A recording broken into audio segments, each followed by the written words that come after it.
नमस्कार। दिन भर की बड़ी खबरों में आपका स्वागत है। मैं हूं शिवानी।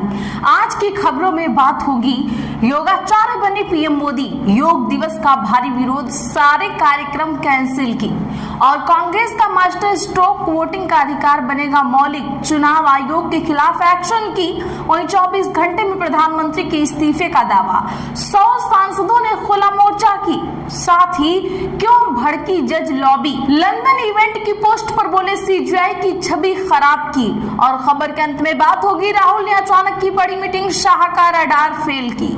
इसी के साथ आज दिन भर की सभी बड़ी और प्रमुख खबरों को जानेंगे विस्तार से। उससे पहले एक नजर सुर्खियों पर।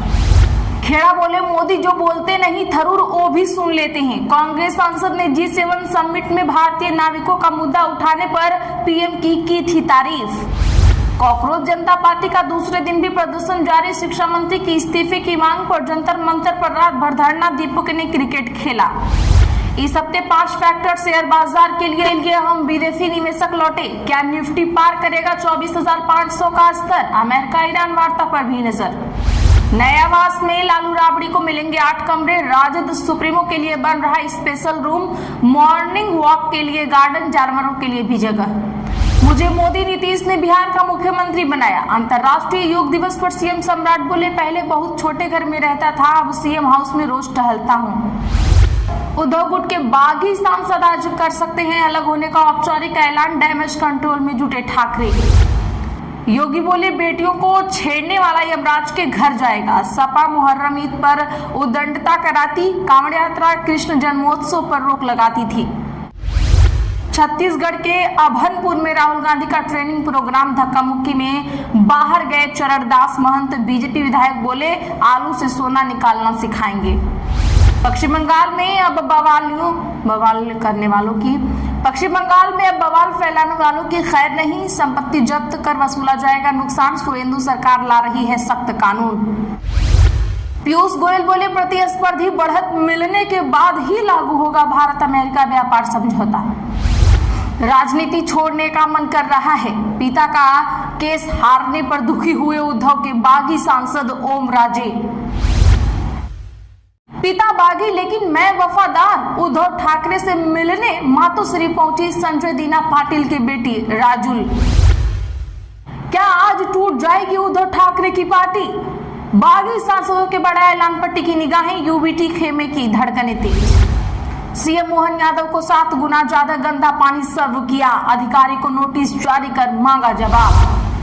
राम मंदिर चढ़ावा चोरी मामले में क्यों नहीं हुई एफआईआर, केजरीवाल बोले आखिर किसे बचा रही है सरकार। कोलकाता में मोदी बोले 70 की उम्र में 50 जैसा दिखे, योग इसमें मददगार, यह सबको जोड़ता है। पीएम ने 5 आसन किए, लोगों को सिखाया योग। नीट री एग्जाम में 1-2 मिनट देर पहुंचे छात्रों को नहीं मिल रही एंट्री, हिजाब पर विवाद, कलावा एयर रिंग्स उतरवाए, कपड़ों से चेन बटन निकाले गए। भरत तिवारी एनकाउंटर मामला, पूर्व केंद्रीय मंत्री अखिलेश सिंह ने भी हाई कोर्ट के सिटिंग जज से जांच कराने की मांग। तमिलनाडु की सी फूड फैक्ट्री में गैस रिसाव, 7 मरे, 65 से ज्यादा घायल, 9 वेंटिलेटर पर, मरने वालों में सभी महिलाएं हैं शामिल। चलिए जानते हैं बड़ी और प्रमुख खबरों को विस्तार। कोलकाता में मोदी बोले 70 की उम्र में 50 जैसा दिखे, लोगों को सिखाने लगे योगा, कांग्रेस ने कसा तंज।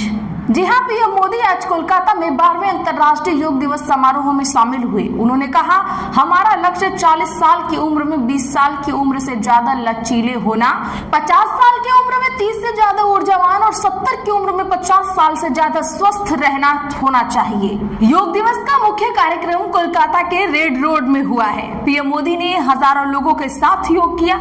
इस दौरान मोदी ने घूम घूम कर योग भी सिखाया। इस पर कांग्रेस के सुप्रीमो ने तंज कसते हुए बड़ी बात कह दी है। दरअसल इस दौरान पीएम मोदी का एक वीडियो सामने आया है जो सोशल मीडिया पर खूब वायरल हो रहा है। वायरल वीडियो में पीएम मोदी लोगों के बीच जाकर उनका पोस्टर ठीक करने में मदद कर रहे हैं। इस पर कांग्रेस के सुप्रीमो ने लिखते हुए कहा है कि आज दुग्गल साहब योगाचार्य बनी हैं, ये प्रधानमंत्री कब बनेंगे, ये लिखते हुए फेसबुक पर एक वीडियो शेयर किया है। वहीं नागालैंड में में वैश्विक योग दिवस के मौके पर होने वाले कार्यक्रमों को भारी विरोध का सामना करना पड़ा है। इसके बाद नागालैंड सरकार ने एक्शन लेते हुए 22 जून तक सभी कार्यक्रमों को स्थगित कर दिया है। बता दें कि ईसाई बहुल राज्य में रविवार के दिन योग दिवस कार्यक्रम आयोजित करने को लेकर पिछले काफी समय से छात्र संगठनों, जनजातीय संगठनों की तरफ से आपत्ति दर्ज करवाई जा रही थी। क्या वोट देने का अधिकार बनेगा मौलिक अधिकार? कांग्रेस ने उठाई मांग, चुनाव आयोग पर लगाए गंभीर आरोप। जी हां, कांग्रेस ने आज वोट देने के अधिकार को मौलिक अधिकार बनाने की पुरजोर वकालत की। पार्टी का कहना है कि यह कदम मतदाताओं को वोटर दमन या मनमाने ढंग से अयोग्य ठहराए जाने जैसी स्थितियों से सुरक्षा प्रदान करेगा। कांग्रेस का दावा है कि विशेष गहन संशोधन प्रक्रिया के तहत विभिन्न राज्यों में बड़ी संख्या में ऐसे मामले सामने आए हैं जहां सही लोगों का भी नाम काट दिया गया। इसके बाद कोर्ट के आदेश पर उनके नाम को दोबारा वोटर लिस्ट से जोड़ा गया। कांग्रेस नेता जयराम रमेश ने आज एक बार फिर से चुनाव आयोग पर निशाना साधते हुए कहा कि भारत का चुनाव आयोग प्रधानमंत्री नरेंद्र मोदी और केंद्रीय गृह मंत्री अमित शाह के इशारे पर काम कर रहा है और उसका कामकाज पूरी तरह से पक्षपाती दिखाई दे रहा है। ऐसी परिस्थितियों में मतदान के अधिकार को मौलिक अधिकार का दर्जा दिया जाना चाहिए ताकि उसे न्यायिक समीक्षा और संवैधानिक सुरक्षा का सर्वोच्च स्तर प्राप्त हो सके। राहुल गांधी ने पंजाब कांग्रेस के नेताओं से की मीटिंग। बाजवा बोले, जो जिम्मेदारी मिलेगी उसे निभाएंगे। बता दें कि पंजाब कांग्रेस के 5 सीनियर नेताओं से राहुल गांधी ने आज मीटिंग की है। मीटिंग में कांग्रेस के राष्ट्रीय अध्यक्ष खड़गे भी मौजूद रहे। यह मीटिंग काफी अहम थी। इस दौरान बाजवा ने कहा कि पार्टी हाईकमान द्वारा जो भी जिम्मेदारी सौंपी जाएगी उसे हम निभाएंगे। सारी कांग्रेस एकजुट है। बाजवा ने कहा कि मैं सिर्फ एक बात कहना चाहता हूं, 2024 में कांग्रेस ने 14 में से 8 लोकसभा सीटें जीती थी, जिनमें एक चंडीगढ़ और 7 पंजाब की सीटें थीं। जब हम बीच कार्यकाल में 8 लोकसभा सीटें जीत सकते हैं तो अब क्यों नहीं हम जीत सकते? भगवान हम पर कृपा करें। मेरी राय में कांग्रेस 70 से 80 सीटें हासिल करेगी। वहीं इससे पहले कांग्रेस हाईकमान द्वारा चलाए गए ऑब्जर्वर में अपनी रिपोर्ट को सौंप चुके हैं।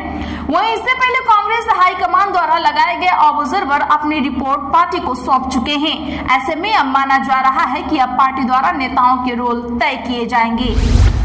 सीजीआई और जुडिशरी की छवि खराब करने की कोशिश, लंदन इवेंट से जुड़े पोस्ट तुरंत हटाएं। दिल्ली हाई कोर्ट ने उन फर्जी रिपोर्टों और सोशल मीडिया पोस्ट को हटाने का आदेश दिया जिनमें दावा किया गया था कि भारत के मुख्य न्यायाधीश सूर्यकांत, कई अन्य जज और केंद्रीय मंत्री बैडमिंटन टूर्नामेंट में हिस्सा लेने के लिए सरकारी खर्च पर लंदन गए थे।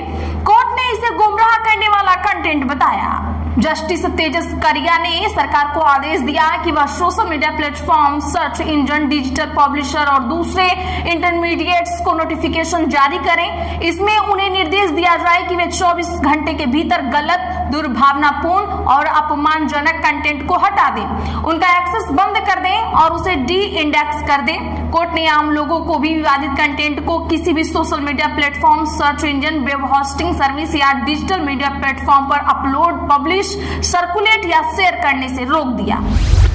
कॉकरोच जनता पार्टी का दूसरे दिन भी प्रदर्शन जारी। शिक्षा मंत्री के इस्तीफे की मांग पर जंतर मंतर पर रात भर धरना। जी हां, नीट पेपर लीक के विरोध में कॉकरोच जनता पार्टी का जंतर मंतर पर आज दूसरे दिन भी प्रदर्शन जारी है। प्रदर्शनकारी शिक्षा मंत्री धर्मेंद्र प्रधान की इस्तीफे की मांग को लेकर रात भर जंतर मंतर पर धरने पर बैठे हैं। सीजेपी फाउंडर अभिजीत दीपकी और उनके समर्थक बीती रात से जंतर मंतर पर डटे हुए हैं। वे केंद्रीय शिक्षा मंत्री धर्मेंद्र प्रधान की इस्तीफे की मांग कर रहे हैं। दिल्ली पुलिस ने बीते शाम 5 बजे के बाद प्रदर्शन की अनुमति खत्म होने की बात कहकर जगह खाली करने के लिए कहा था। इसके बावजूद भी प्रदर्शनकारी रात भर जंतर मंतर पर बैठे रहे। दीपक ने लोगों से आंदोलन का समर्थन करने की अपील की। उन्होंने नीट री एग्जाम देने वाले छात्रों से भी परीक्षा के बाद प्रदर्शन में शामिल होने की अपील की है। ब्रिटिश प्रधानमंत्री स्टामर कल तक इस्तीफा दे सकते हैं। पार्टी के 100 सांसद खिलाफ। ब्रिटेन के प्रधानमंत्री कीर स्टामर सोमवार को इस्तीफे का ऐलान कर सकते हैं। साथ ही वे अपने पद छोड़ने का रोड मैप भी बता सकते हैं। यह दावा ब्रिटेन के अखबार द ऑब्जर्वर की रिपोर्ट में किया गया है। रिपोर्ट के मुताबिक स्टामर ने कैबिनेट मंत्रियों, सलाहकारों और ट्रेड यूनियन नेताओं से बातचीत के बाद तय किया है कि उनका पद पर बने रहना अब मुश्किल है। हालांकि रॉयटर्स के मुताबिक सरकारी सूत्रों ने इस दावे को खारिज करते हुए कहा है कि स्टामर अब भी प्रधानमंत्री के तौर पर अपने काम करने पर ध्यान दे रहे हैं। पवन खेड़ा बोले, मोदी जो बोलते नहीं थरूर वो भी सुन लेते हैं। कांग्रेस सांसद ने G7 समिट में भारतीय नाविकों का मुद्दा उठाने पर पीएम मोदी की थी तारीफ। जी हां, नाविकों का मुद्दा उठाने पर कांग्रेस सांसद शशि थरूर ने पीएम मोदी की जमकर तारीफ कर दी थी। अब थरूर की पार्टी के लोग ही उनकी आलोचना कर रहे हैं। पवन खेड़ा ने आज थरूर पर तंज कसते हुए कहा, मेरे सीनियर सहयोगी शशि थरूर पीएम मोदी की तारीफ के लिए कुछ भी कर सकते हैं। अब वे वो बातें भी सुन सकते हैं जो मोदी ने कभी कही ही नहीं। दरअसल 18 जून को फ्रांस में G7 समिट के दौरान पीएम मोदी ने ट्रंप से मुलाकात के दौरान भारतीय नाविकों के साथ जो घटना हुई उसका मुद्दा उठाया था। थरूर ने कहा था कि पीएम मोदी ने अमेरिकी राष्ट्रपति के सामने भारत का पक्ष साफ कर दिया था। थरूर ने कहा था कि यह संदेश देना जरूरी है कि तनाव के समय कमर्शियल जहाजों पर काम करने वाले आम नागरिकों और नाविकों की लड़ाई का निशाना नहीं बनाया जाना चाहिए। वे सैनिक नहीं होते और यही संदेश पीएम मोदी ने दिया। आज के लिए बस इतना ही। ऐसी ही खबरों के लिए चैनल सब्सक्राइब कर ले और बगल में घंटी के निशान को जरूर दबा ले। वीडियो को लाइक शेयर करना ना भूलें।